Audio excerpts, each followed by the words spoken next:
ఒకనాడు మాకు గుర్తుంది బాగా ఈ పాఠశాలలు పెట్టేటప్పుడు కేసీఆర్ గారిని కొంతమంది అన్నారు, ముస్లిం అమ్మాయిలు ఎక్కువ చదువుకోరు, వాళ్ళు పంపించరు, మీరు అనవసరంగా మరి 100 పాఠశాలలు పెడుతున్నారు, 100 గురుకులాలు పెడుతున్నారు, వేస్ట్ అయితే ఏమో, ఎవరు చదువుకోరేమో అన్నారు. కేసీఆర్ గారు ఒక్కడే మాట అన్నారు, తప్పయ్యా మీరు చెప్పేది, ఆడపిల్లలకు వాళ్ళ చదువుకు సంబంధించినంత వరకు ఏ తల్లి తండ్రి అయినా కోరుకునేది వాళ్ళు బాగుండాలని కోరుకుంటారు. వాళ్ళ మతం ఉండదు, కులం ఉండదు, మంచి అవకాశాలు కల్పిస్తే, మంచి సౌలత్ కల్పిస్తే ఎవరైనా తప్పకుండా చదువుకుంటారు, మీరు చెప్పే తప్పు అని చెప్పి 204 గురుకుల పాఠశాలలు ఓన్లీ మైనారిటీ పిల్లలు, ముస్లిం కావచ్చు, క్రిస్టియన్ కావచ్చు, సిక్ కావచ్చు, మైనారిటీ పిల్లల కోసం పెట్టినారు. అందులో 100 పాఠశాలలు కేవలం ఆడపిల్లల కోసమే పెట్టి వారిని కూడా ప్రత్యేకంగా మరి కాపాడింది కేసీఆర్ గారు.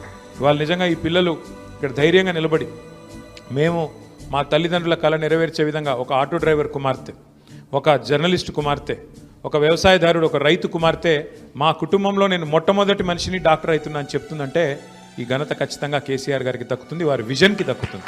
గవర్నమెంటే మీ తల్లి తండ్రి అయ్యి మిమ్మల్ని ఇవాళ ఈ స్థాయికి 6 ఏళ్ళు అక్కడ మీ స్కూల్లో చదువుకొని మొత్తం అన్నీ కూడా ప్రభుత్వమే చూసుకొని, బట్టలు, బూట్లు, పుస్తకాలు, మీ కోచింగు, మీకు కావాల్సిన అన్ని సౌలత్ అంతా ప్రభుత్వమే చూసుకొని ఇవాళ మళ్ళీ మీరు ఎక్కడ పోతున్నారు, పోవడం కూడా ప్రైవేట్ మెడికల్ కాలేజ్కి పోతలేరు, మళ్ళీ మీరు గవర్నమెంట్ మెడికల్ కాలేజ్కి పోతున్నారు. ఇలా గర్వం ఎక్కడ అనిపిస్తుంది అంటే, ఇగో మా హరీష్ రావు గారి నేతృత్వంలో, కేసీఆర్ గారి మార్గదర్శకత్వంలో తెలంగాణలో 4 మెడికల్ కాలేజీలు ఉంటాయి, ఇలా 34 మెడికల్ కాలేజీలు అయినాయి. ఒక గది మన గర్వకారణం. ఏం సాధించినాం తెలంగాణలో అంటే ఎన్నో సాధించినాం.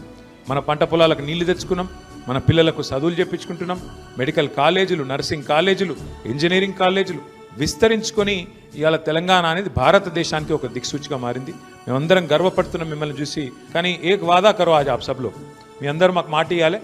ఇట్లా టిమ్రిస్ ద్వారా, గురుకుల పాఠశాలల ద్వారా సీట్లు సాధించిన పిల్లలు ఎవరైతున్నారో మీరు మీ గతం మర్చిపోవద్దు. మీరు పెద్దోళ్ళై, మీరు డబ్బులు సంపాదించి, మీరు పెద్ద పెద్ద డాక్టర్లు అయినాక మీరు ఒక్కొక్కరు 10 మంది గరీబోళ్ళకు సాయం చేసేటట్టు మీరు కూడా ఒక ఆదర్శవంతంగా నిలబడాలి. కేసీఆర్ గారి పేరు నిలబెట్టాలి, తెలంగాణ పేరు నిలబెట్టాలి, మీ తల్లిదండ్రి పేరు నిలబెట్టాలని కోరుతూ ఇప్పుడు